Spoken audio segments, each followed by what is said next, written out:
All right. First and foremost, of course, we got to give all praises, honor, and glory unto the Most High God, Yahweh, as we do so in the name of His only begotten Son, Yahweh Shai. Kadash Shalom, all right, on this new moon, this blessed new moon. I'm sure most of y'all have heard the news by now. If you haven't, my wife actually gave birth to my firstborn son last night at about 9 o'clock, so it was powerful to bring in this new moon with my firstborn son, second child, but firstborn son.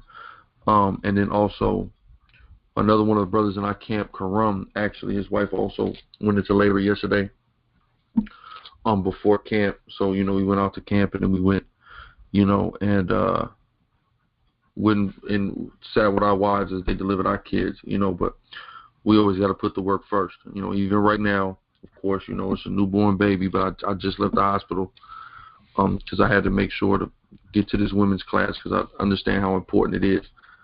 And how many obstacles that have been trying to get in the way of, especially this women's class. So I know it's of extremely imperative that this women's class be taught. Okay, so shalom to all you beloved princesses and daughters of Zion. Today we're going to be dealing with, of course, we're going to be dealing with Salakia. Okay, hold on. Today we're going to be dealing with Proverbs, the 31st chapter. Okay, and the passage or the part in Proverbs 31 that everybody talks about, whether it be in the Christian church, whether it be in the truth. People reference this Proverbs 31 woman or Proverbs 31 wife. Some women claim to be, some women claim they are aspiring to be the Proverbs 31 woman, that they're striving to be the Proverbs 31 woman. But I believe full comprehension of what exactly a Proverbs 31 woman or wife is not even understood. I believe it's one of those things that we talk about and doesn't get read or brought out enough. And that comes from, Christianity, right? Where you just talk about parts of the Bible, but you never actually go to them and read them. That's carried over into the truth for a lot of Israelites. A lot of Israelites say you got to keep the law. They don't read the law. You see what I'm saying? So if we're going to talk about something and we're going to reference something, why don't we just go exactly to what's written verbatim about it, and let's deal with it, So we're going to start here at Proverbs 31 and the 10th verse. Who can find a virtuous woman? First, let's qualify what virtuous means.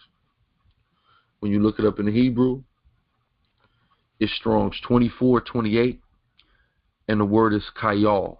Kayal. All right? Let's deal with the definitions. It has many definitions.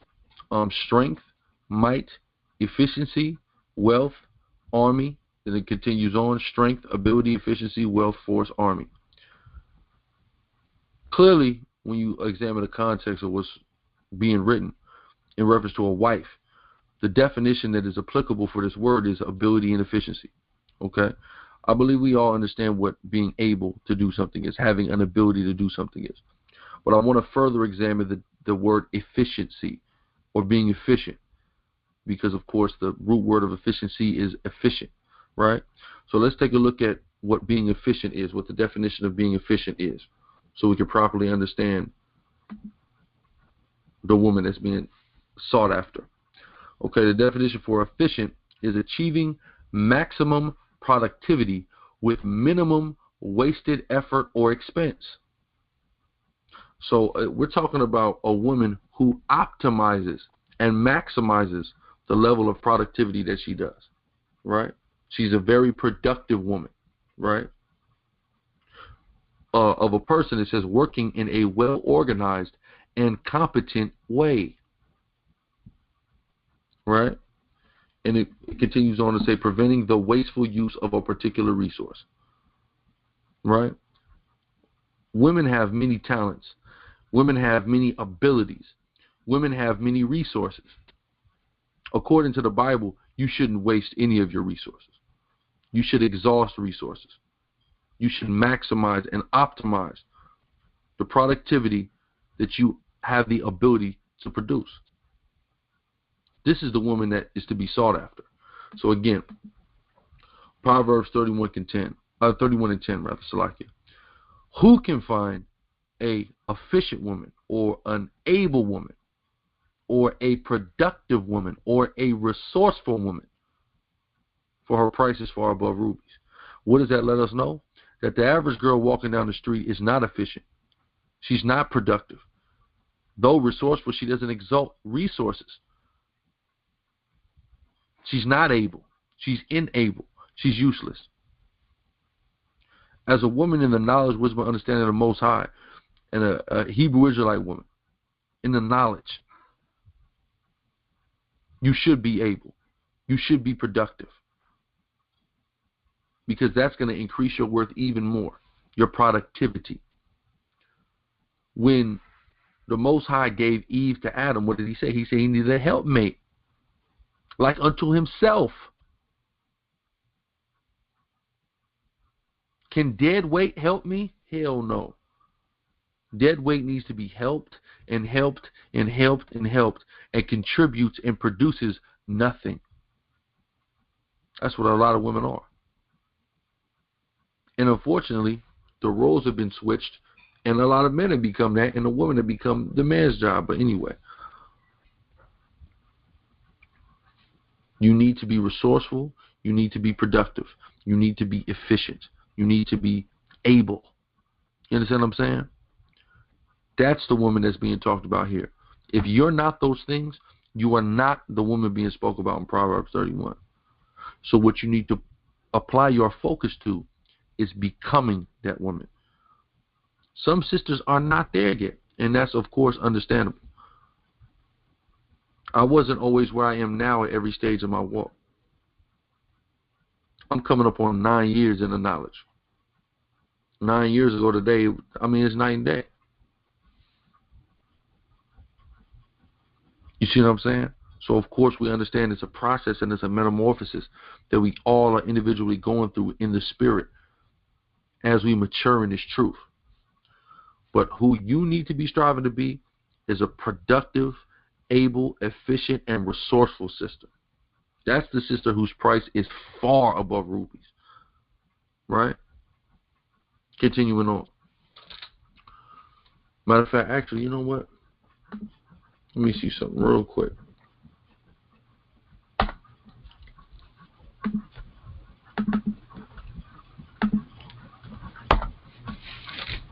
Just hit me. Right here. I'm just looking up the etymology of the word efficient. It says making, producing, immediate effect, active, effective. Right? So you got to be effective in what you're producing, effective in what you're doing, and active in what you're doing. Effective, efficient, producing, active, to accomplish. And it literally means out to do. X, it comes from the assimilated prefix of X and farcer. That's where efficient comes from, I believe. Where does it come from? I want to say it's probably Middle French or something like that. But it means out to do, meaning you are doing things. All right, you're not idle. All right, scriptures in the New Testament speaks about women being idle, and then they turn into busybodies and gossips because how idle they are. When instead you need to be busy being productive for your household, right?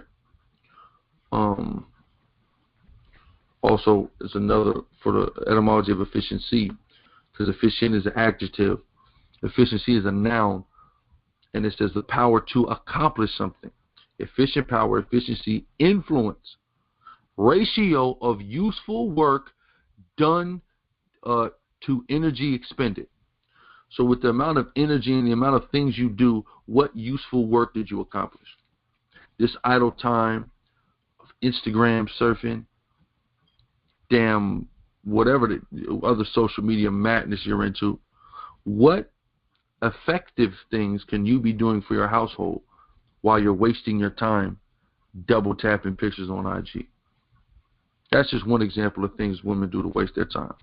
How much BS do you watch on TV where you could have been doing something productive? Granted, there's a balance, and everybody's entitled to downtime and leisure. But you need to balance out and add more production into the ratio of energy that you're exerting into the world. All right? So let's go to verse 11. Here in Proverbs 31 now. The heart of her husband, which we know is talking about his mind, doth safely trust in her, so that he shall have no need of spoil. Meaning, you're so productive, and you're so resourceful, and you're so efficient, and you're so powerful, that your husband doesn't get early grades and pull his damn hair out and stress himself into a damn coma or a heart attack. Why? Because he knows you're there to pick the slack up. If anything goes wrong, if he's short on something, if he got to miss work, if he got to go out and deal with something, so he needs you to take care of something at home, he understands that you have the ability to take care of it. You have the ability to cover the spread. You understand what I'm saying? That's very powerful, and every system should be striving to have that ability and to have that power to get their husband back if he ever needs it. Go ahead, and it should say no need to spoil. No need to, because dealing with the spoiling and diluting, and when you get into the Hebrew word of it, you'll be there for your husband to the degree where he won't have to do anything stupid like rob someone or do anything that could jeopardize his family, his freedom, or his truth, because he'll have a woman who's there to, like the brother said, pick up slack if in the event things go wrong on his end, which we're in this captivity and certain things like that can happen. You know they want to fire them. You know the black man is the first hire. That's right. Last hired, first fired. Yeah, last hired, first fired. But go ahead, Salakia. Yeah, that's damn right. We got a brother in the camp. He's working at a company for 5 years, being a good slave to that company. They just dropped him like yesterday's trash. You know? So his wife, she picked up extra hours. Why? To cover the spread in the interim until the brother could get himself situated with something else. These things happen. Especially, like you said, for the black man. The white man has set up this society so the black woman can be more economically empowered than the black man. And then the black man, as a result of the fact that the woman is more economically empowered as far as in the corporate world and in the job market, we then go seek out economic empowerment through alternative avenues. These alternative avenues are what this country and society deems as criminal or illegal. That's where spoil comes in. But you know, if your wife got you, you're going to go out and do what you need to do. But if you come up short, your wife is there, so you don't have to resort to these alternative avenues. So you don't have to put a pistol to somebody's head. Because you got to understand, as men, it is in our nature to be providers. Again, you have some niggas that's just out of their mind. But naturally, we are providers. That's within us. It's our instinct to provide for our children, for our women, even for our friends, for our families, man. That's in our nature. That's just how it is. Even some of these guys that you see nowadays that's living off of girls, he has an internal conflict with the fact that he's living off of a woman. I'm going to tell you that right now. Though he's came to grips with the fact that he feels like that's the best option for him, he's having an internal conflict because as a man, a part of the testosterone and the bravado and the spirit that's been given you from the Most High, your nature is to provide, period. So when you are left unable to provide by conventional means, you then begin to have the thoughts of taking unconventional means in order to provide.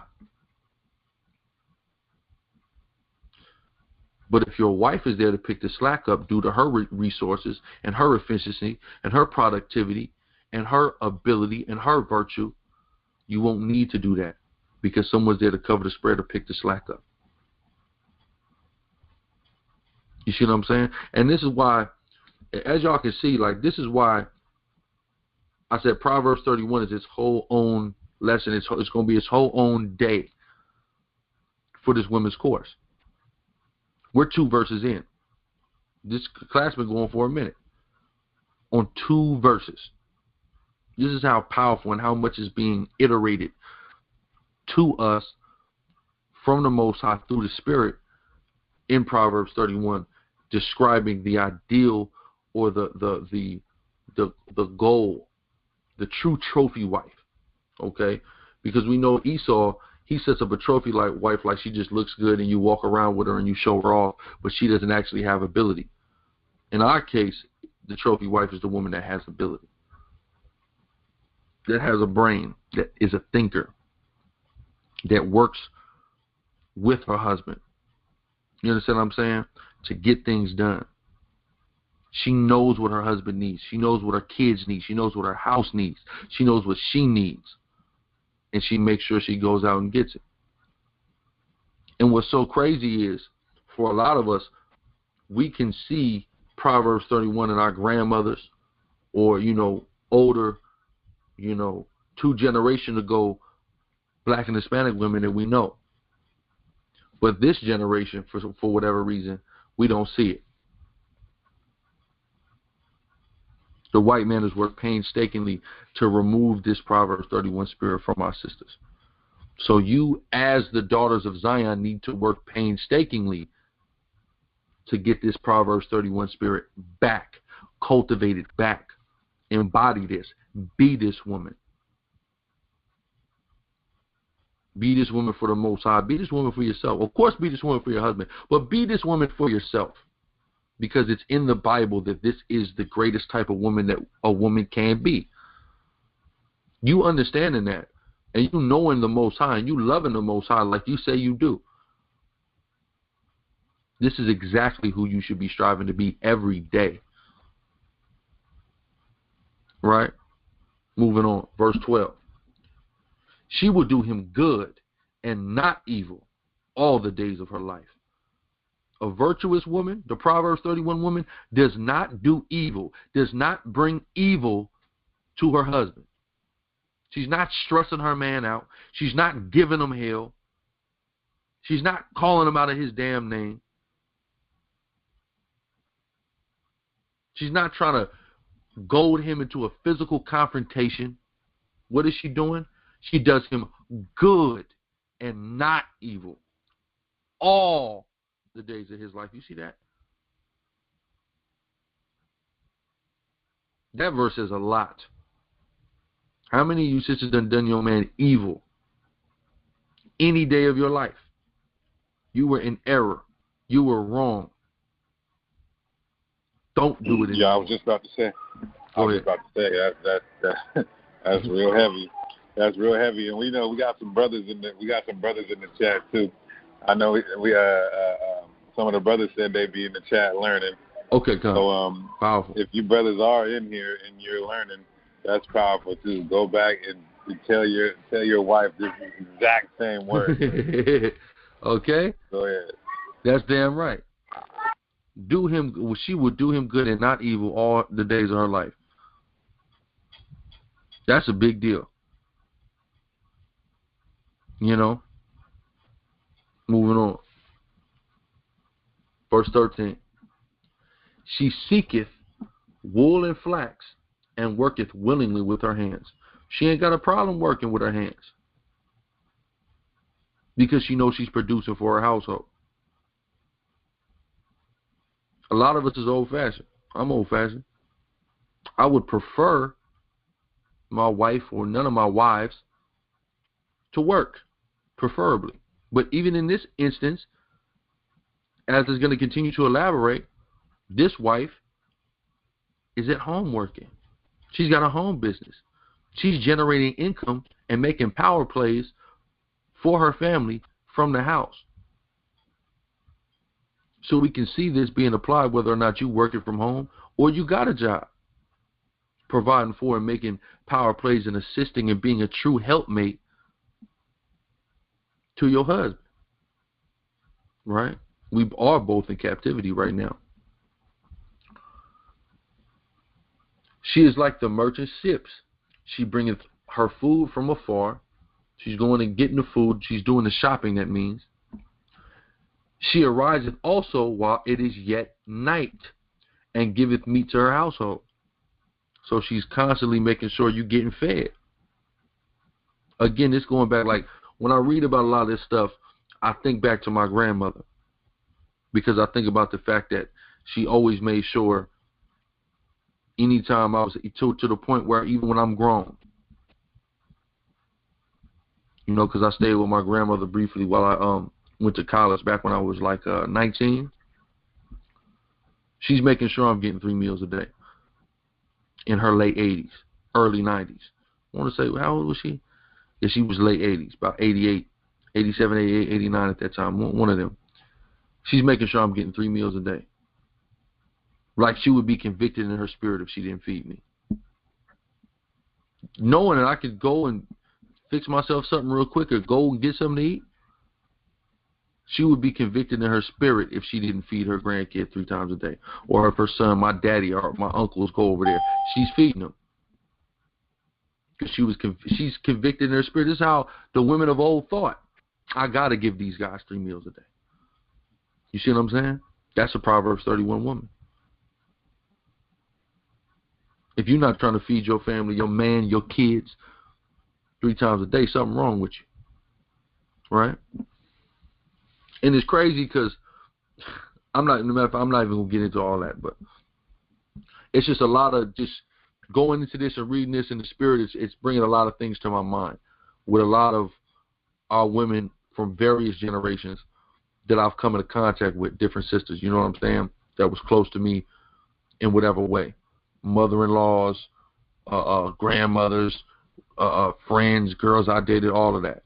And just seeing the difference between them all. But there's something innately that's deep down in the psyche or in the subconscious of sisters that know they need to be doing these things. The thing is, awaken that and bring it to fruition and manifest it and actually start doing it. That's all I'm saying. She riseth also while it is yet night, and giveth meat to her household, and a portion to her maidens. Right? She considereth a field and buyeth it. You see that? So again, she's making these power plays. Read it again. She considereth a field and buyeth it with the fruit of her hands. She planted the vineyard, meaning she went and worked. She obtained her own independent income, took the money from her independent income and made a power play on behalf of her house. Something that would collectively benefit her house, not her. A lot of women go, they got a man, they get a job, they're looking at it like, we got a separate income. We got a separate bank account. I do what I want with my money. It's about me. That's a selfish, satanic attitude. Not saying that you don't need to have separate bank accounts. I mean, that ain't really all that big of a deal. But understanding that our income is communal in the aspects. We're a community, our family.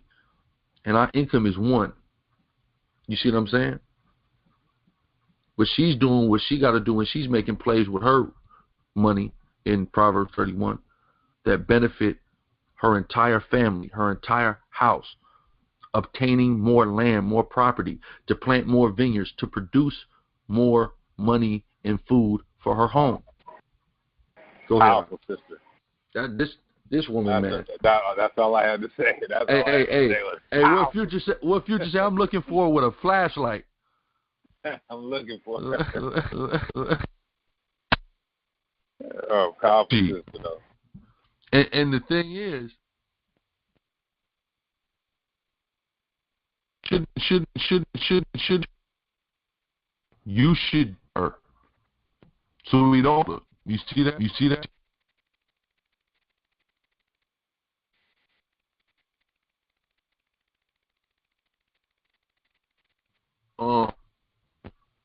Reading on. 17. She girded loins with strength and strengthen her arms. This is an empowered sister. She perceiveth that her merchandise is good. Her candle goeth not out by night. So she's working hard through the night. That's why that candle is on. It's not going out. She's working hard till the night until she has perfected her merchandise that she's going to sell to obtain capital to make power moves on behalf of her household to contribute to the conjoint income of her and her husband. That's why her candle ain't going out by night. Verse 19. She layeth her hands to a spindle, and her hands hold the distaff, meaning she's sewing. Y'all sisters got to pick up sewing. Let me tell y'all something. I just had to come out of $120 to get fringes sewn. Fringes sewn on about 6 shirts and patches put on a jacket. I shouldn't. With that $120, I should be able to go get a sewing machine and it gets sold for me. You see what I'm saying? So sisters got to learn how to sew. All right, that's a very key ability to have as a Hebrew Israelite woman, to sew. You see what I'm saying? Meaning what? My wife out there listening, we got to get on this sewing thing. Anyway, verse 20. She stretcheth. At the same time, let me say this. Husbands, brothers, motivate your wives to do these things as well. Because I don't want to make it like I'm cracking on my wife. It's not like I really motivate her or be getting on her, learn how to sew, learn how to sew, learn how to sew. You see what I'm saying? But at the same time, sisters take initiative. But in part, there's a responsibility on our hand to, give incentive and encourage women. Sisters need encouragement. It's something I've learned in my years. Encourage women. Encourage women to do the things that you want them to do. To make them to understand that this is what will please you, and then they will do it because they're trying to please you as a man naturally. Plain and simple. Right? Verse 20. She stretches out her hand to the poor, yea, she reaches forth her hands to the needy. Meaning not only is this sister efficient and a hard worker, and she's motivated, and she's a contributor to her house, she's also charitable. She also remembers that there are those in need, and she assists those in need. Right? She is not afraid of the snow for her household. For all her household are clothed with scarlet, meaning when it gets cold, there's blankets in the closet. I'm going to tell you again, going back, and I'm sure the deacon could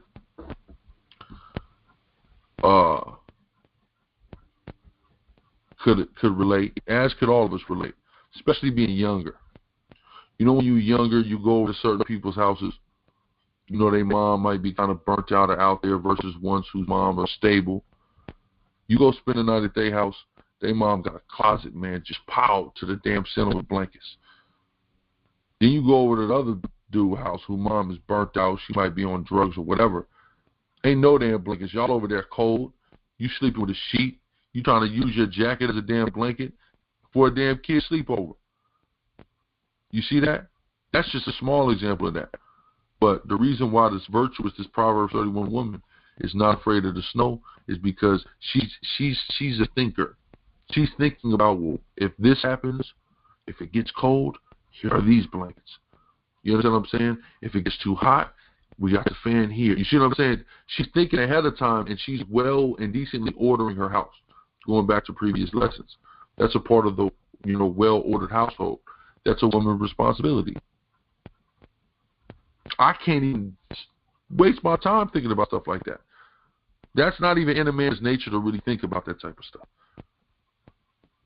All this type of stuff, this is stuff that I'm thinking, again, going back to my grandmother, who has a stockpile of blankets, who has security lights placed strategically all throughout the house to where if the power goes out, we're going to hit that light. Just want to tap that light, and it's going to come on. I'm checking the batteries. I'm making sure that there's flashlights in strategically placed places. Make sure the smoke detector's on. You see what I'm saying?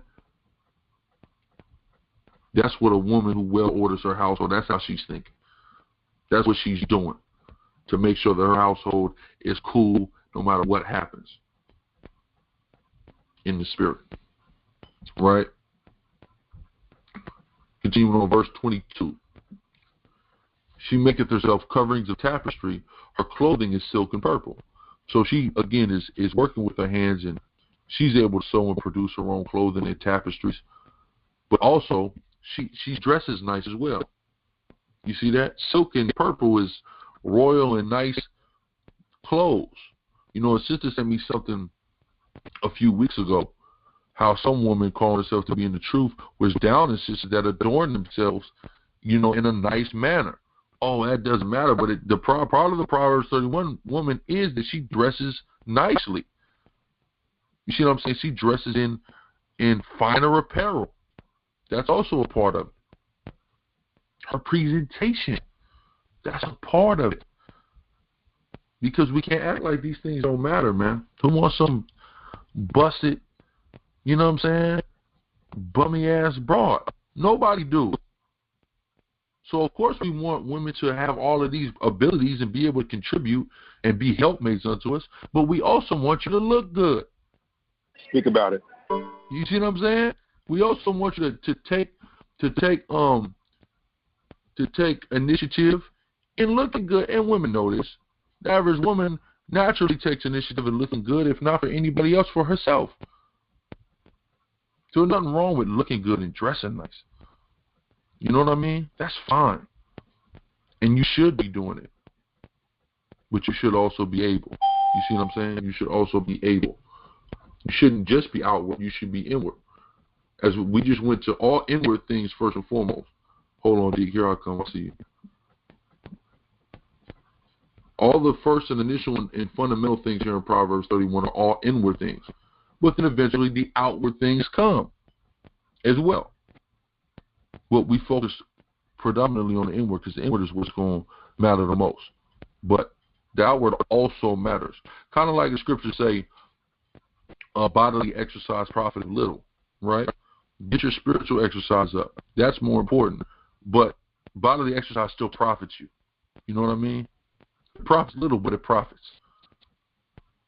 Same with looking good, right? Moving on. Hold on, I need a drink.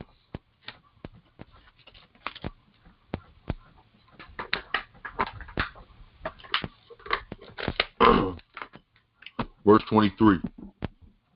Her husband is known in the gates when he sitteth among the elders of the land.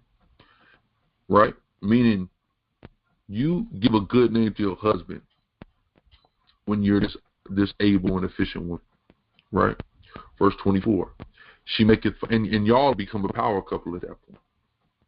A righteous power couple. Right? Verse 24. She maketh fine linen and selleth it, and delivereth girdles unto merchant. We covered that already. Verse 25. Strength and honor are her clothing. More so than silk and purple, strength and honor are her clothing. Her power is her clothing.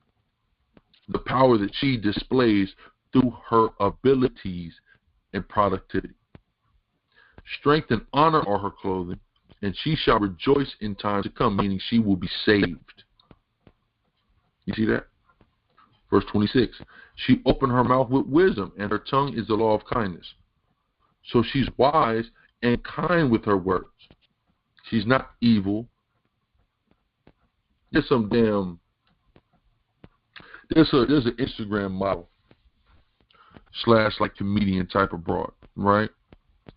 You sisters may know her who on the gram. Her name is Light Skin Keisha, right? She had this video to go viral talking about the weather because of, when summer started, talking about what type of weather it was.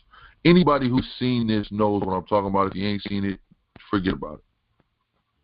The Proverbs 31 woman, though, if you've seen that, does not talk like that. That's not open your mouth with wisdom, and that's not the law of kindness. That's just whoredom. Right? So watch what you say as you begin to morph into this Proverbs 31 woman. Verse 27. She looketh well to the ways of her household, and eateth not the bread of idleness. So again, she's not idle. She's continuously productive, and she's continuously contributing to her household and looking well to its ways, making sure everything is covered, making sure everybody is good, making sure everybody is warm. and full and taken care of, right? Verse 28, her children will rise up and call her blessed. These kids are just so delighted to have this type of a mother, right? Her husband also, and he praises her, and her husband is happy and feels empowered by the fact that he has this type of woman, this woman of optimal worth, right? Verse 29, many daughters have done virtuously, but thou excellest them all. Many women have done some good things, but woman who is this complete and total package excels every other woman on the planet, period. Verse 30, favor is deceitful and beauty is vain. Girl could look good, but a woman that feareth the Lord, she shall be praised. Ultimately, what's inward is what counts the most.